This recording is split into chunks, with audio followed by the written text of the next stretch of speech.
여러분 안녕하세요. 아이컨택트 오신 것을 환영합니다. 저는 박수연입니다. Hello everyone, welcome to iCONTACT. Today we are at Incheon Metropolitan Council to meet Kim Min-soo, the policy advisor of Incheon Metropolitan Council Secretariat. 하나, 둘, 셋. Stay tuned.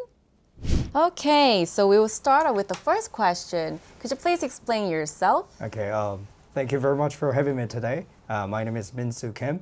I'm serving the Council of Incheon, particularly in Construction and Transport Committee. My main job is to set up establishment, like legislation bills, and then of course we do budget reviews and stuff like that.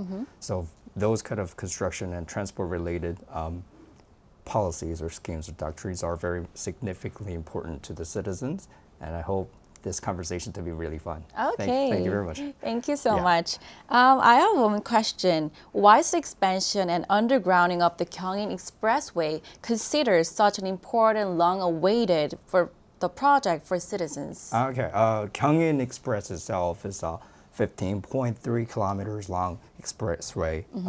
Has been built in, if I'm not wrong, 1968. So has been about like 56, 57 years about. So it was a really like poorly maintained road due to like traffic, like back in 68 years ago, as you know, like traffic jam. And of course the whole, like retail, like supply traffic wasn't like, revitalized as of now. So since Korean economy and of course economy in Incheon got, bombarded, and of course more trucks and lorries and people use this important main road. And this is the only road that connects Cheongna, which is like western part of Incheon, to exactly, and to Yeouido. So this project has been like released long ago, and people, and not only like public officers or like journalists, but also like community side, they raise out this voice for like ever since 10 years to refurbish. But finally, in this 26th of January, Mr. Mayor and our speaker finally confirmed to proceed this project. So this is something very congratulatory, and I hope this project to begin foster this. Yeah, I see. That's very interesting. Well, by listening to the answer, I have one more question. Is there any like background of this project? Yeah, of course. Obviously, City of Incheon and local government raised this issue ever since like 15 years ago, as I said. But then, they had lots of like, well, I won't say like complaints, but basically how infrastructure works, business works is that we need to procure like, finance. That means budget plus other, returning revenue that we calculate. So KDI, Korean Development Institute, they do with this Ministry of Finance strategy. So we've been requesting like more budget in order to like make this underground. So then underground, so that means like if you build this tunnels through EPB Shield, that's like a very high level of technology in construction business, under 30 meters, then though it's 4 lanes, we've been confirmed with the 4 lanes in the round going around, but 4 lanes are enough because 30 meters, you don't need to worry about compensation issues or land acquisition issues, because then we got these benefit and cost analysis and preliminary stage 2. So obviously this is something very positive. And this is very important because we have over 3 million citizens in Incheon, and of course, our foreigners or expertise living in Incheon, and this project is very main project for the whole city, and I hope they will break ground in 2028, and I hope this project will change, tremendous impact to the city in terms of urban planner perspective. Okay, I see. Well, that's very good thing to hear that.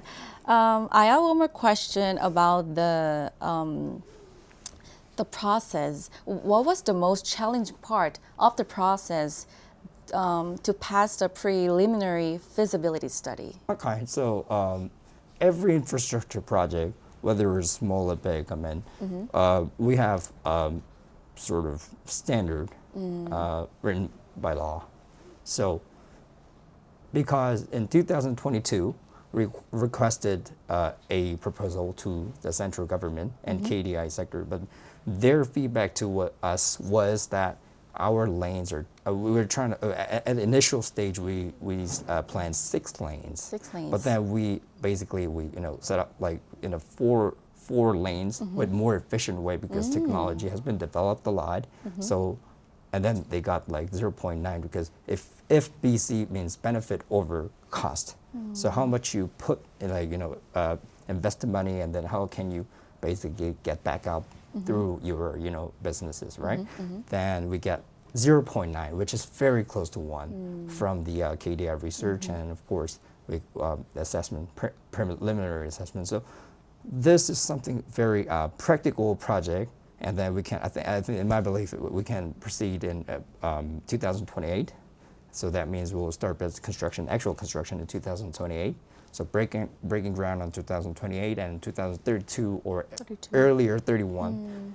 But we're trying to make it, Earlier? in maybe 2030. Oh, but that's okay, I our see. city plan. But then we need more discourse between like construction company itself and then the central government itself, and then of course City of Incheon and Council.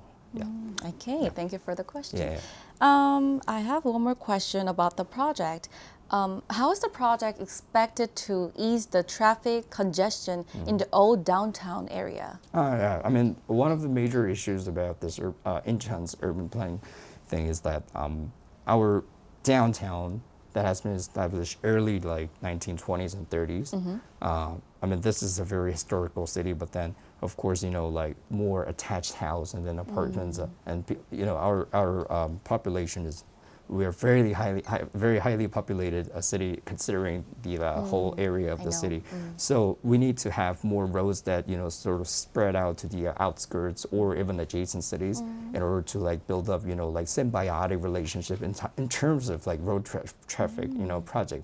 So one of the the transport bureau or our committee, we're like working very hard on that. And as a person who support policy advisor as a position for me, we try to help our councilors and of course our chair or Mr. Speaker to make prominent promising policies so that there's no a distraction, so we can make this project as early as possible. Yeah. Okay, I see. I have more questions. What was the future schedule for this project, and when will citizens start noticing about the real changes? Okay, I mean, if hypothetically speaking, if we groundbreak in 2028, I hope to be earlier, but then of course critical path analysis have their plan. Then citizens will see now they're blocking their dangerous sites, so for it's so like hazardous places, so that citizens don't get some of the potholes or sinkholes out. So we're making this like health and safety issues very right. But I think in the year of 2030, then people will see real construction, and there's a huge tunnel boring machine called EPB. I don't know which construction technology that will imply, whether they use EPB or NETSM is called New Australian Tunneling Method, but whatever that is, I mean, people will see the real construction will go. And last but not least, our my committee chair and our councilors are doing,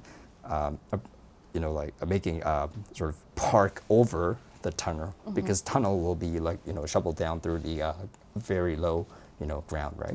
So oversight the tunnel, then citizens the people can use tunnels with no bridges. Oh, that's pretty nice. Yeah. Okay, so basically we can see the real changes in 2030. Right. Hopefully. Okay, Yeah. I see. We will move on to the next question. It's about the Incheon's lab as a global city. Yeah. Could you please explain the background and significance of establishing the Office for Overseas Koreas in Incheon? So OKA, it's an abbreviation for Overseas Korean Agency.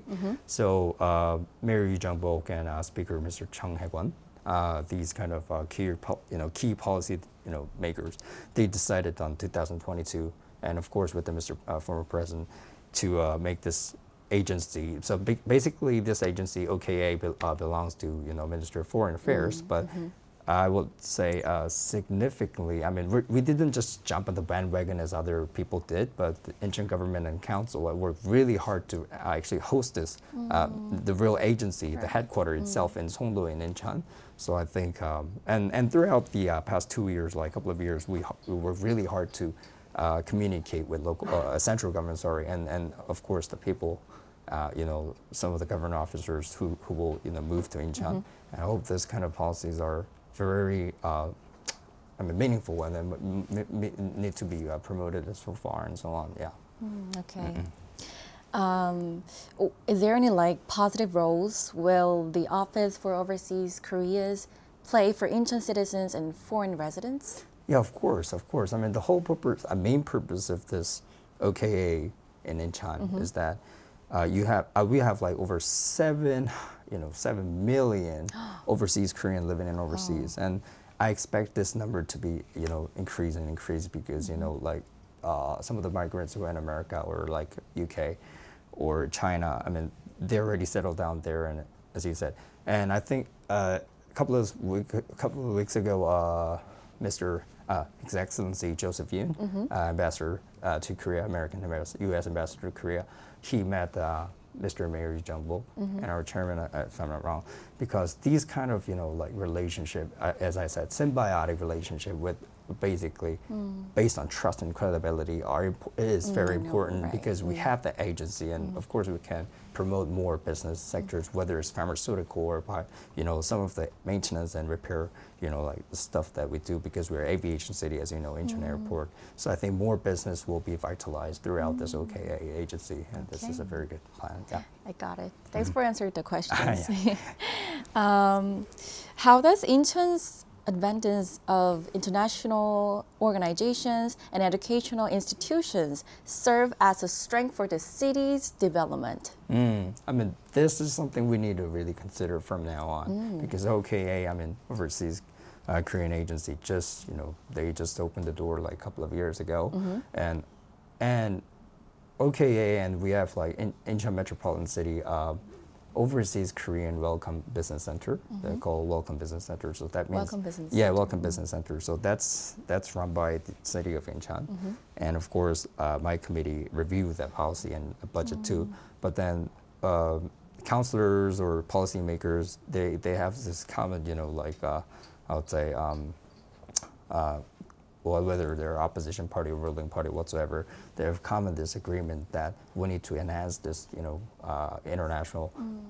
For an example, not only diplomat but someone who can actually, shovel down this business and push forward through because local government, as a person serving local council secretariat, we need to have more people so that real actually foreigners or whether they're overseas foreigners or foreigners can actually feel that because lack of really short staffed. So we need to. I hope people can augment our organization by number itself. That's more important so that we can communicate with citizens more. I see. Yeah. Well, we will move on to the questions about the balanced development between the new towns and old city. What are the core intent of the revised urban planning ordinance to prevent the downtowning hallowing? Okay, so this was the one of the most significant and substantial ordinances. Ordinances is like local law. Local law. Yeah, so people, what we do is we review our policy advisors or people working for a council secretariat. We review this urban, Incheon urban ordinance. So we have ordinances and decree. So this ordinance is prepared by the chair, Kim Dae-jung, Mr. Kim Dae-jung, and our councilor.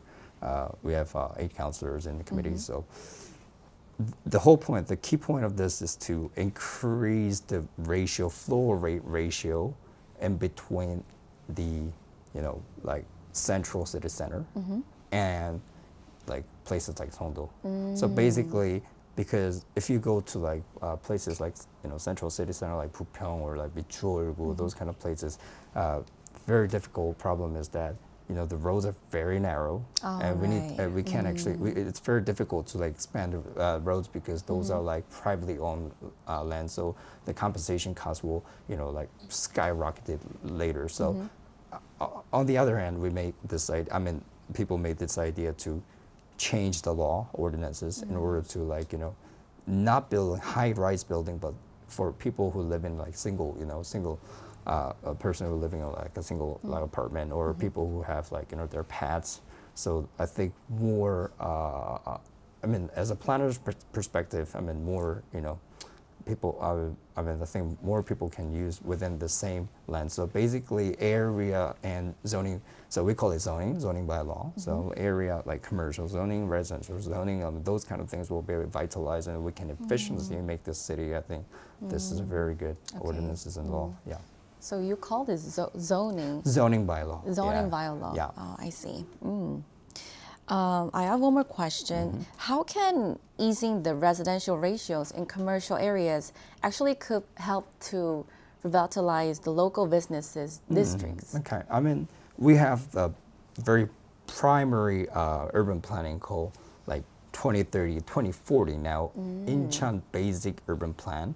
So urban plan, that plan is like London plan, New York plan. So basically it contains every element of the city and aspects, and the road congestions and maybe buildings and all the kind of stuff. The reason why I talk about this is that due to this ordinance, we can actually sort of like set aside a lot of parts in the basic plan. So that means due to legal establishment is very important, because due to this law and bill has been passed and actually been actualized in practice. So more facilities and road congestions, and as you said, like people like within the same area, we can build a little bit slightly higher buildings instead of building another semi-detached house or attached house. So this is a very this is extremely a good idea. Yeah, that could be a better way. And another thing is that 2040 Incheon Urban Plan, we will firstly introduce in the whole nation called floating zoning. So floating zoning is a very flexible zoning system, as you said, zoning by law, but then we can utilize in a very flexible way. For example, in the long term, we'd say, okay, if this is a commercial land parcel, then we can only build like shopping mall and stuff. But with this floating zoning system, we can build a little bit of commercial, and a little bit of residential, and a little bit of parking lot, and a little bit of open space for people. So I think these kind of urban planning schemes are getting more developed. Well, that's very interesting. This Incheon did it for first in the whole nation. Okay, I see. Well, this will be our last question. What policies in Incheon is preparing to ensure the balanced development between the new towns and old city centers? And this is not a cut and dry type of issue, and a lot of people feel maybe council or the city, the government itself, they talk aloud, but then nothing has been changed. But actually, I really wanted to tell people that we're working our utmost level of endeavor, because the reason why I said making those kind of decree or ordinance or whatsoever, or other like 2040 floating zone plan, is that we're actually doing sort of part of innovation stage. So in order to make something, because we need to make analytical framework of analysis, because we need to really diagnose what the problem is and how can actually we can give the remedy. And number two, then my job is to support people to actually this policy to be really exercised and implement in the city like that. Yeah. Okay. Thank you for This is not answering. an easy question, but we'll work hard. Okay, so before we end this interview, I have one more question. This is my personal question. Okay. Could you please recommend a song to listeners who is tuning this program? A song. Okay. So it will be Saturday on actual one interview. So I would say there's a song called Rose Blossom. Sung by Heike. And I really like that song. We actually we did Ink concert like a couple of years ago, and they perform them in more K-pop performers. Actually, they did really amazing concert. But Rose Blossom by Haiki. It literally means like in Korean like a rose, blossom in between the building by building. Yeah. And I really like the lyrics because it's like really hopeful thing and then energetic. So I hope you enjoy. Thank you very much for having me. Okay, so thank you so much. Thank you. Okay, so we will end this interview while listening to Haiki's Rose Blossom, 건물 사이에 피어난 장미. Stay tuned and thank you so much.